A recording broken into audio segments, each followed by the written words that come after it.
বলিউড বাদশাহ শাহরুখ খান ভালোবেসে বিয়ে করেছিলেন গৌরী দেবীকে। দেখতে দেখতে দাম্পত্য জীবনের 33 বছর পার করেছেন তারা। বলা চলে বলিউডের সবচেয়ে সুখী দম্পতি তারা।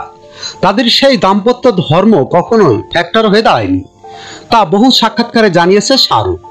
শাহরুখকে বিয়ে করে ধর্ম পরিবর্তন করেনি গৌরী, কিন্তু এরই মধ্যে সোশ্যাল মিডিয়ায় ভাইরাল শাহরুখ খান, গৌরী খান ও আরিয়ান খানের হজ যাত্রার ছবি, যেখানে উঠে এসেছে প্রশ্ন, তাহলে কি বিয়ের 33 বছর পর ধর্ম পরিবর্তন করছেন গৌরী?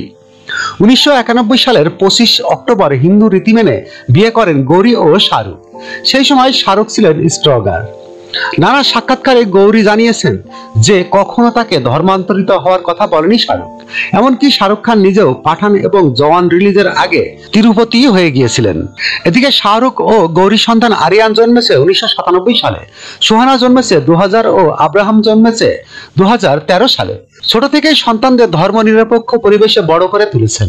মান্নাতে প্রতি বছর ঘটা করে পালন করা হয় দিওয়ালি ও ঈদ। সম্প্রতি এক সাক্ষাৎকারে গৌরী নিজেই জানিয়েছেন যে আরিয়ান তার বাবার ধর্মে বিশ্বাসী। আরিয়ান নিয়মিত করে নামাজ পড়েন। শাহরুখ সন্তানদের বারবার এই শিক্ষায় মানুষ করেছেন যে তারা কোনো ধর্মের উপর গুরুত্বপূর্ণ নয়, তারা ভারতীয়, এটাই তাদের পরিচয়।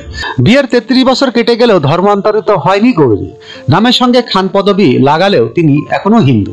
আর তার ও শাহরুখের মক্কায় যে ছবি ভাইরাল হয়েছে তা পুরোপুরি AI দিয়ে তৈরি, তার সঙ্গে বাস্তবের কোনো মিল নেই। যখনকার খবর তখনই দেখতে চোখ রাখুন সুন 24 টিভিতে। চ্যানেলটি সাবস্ক্রাইব করুন।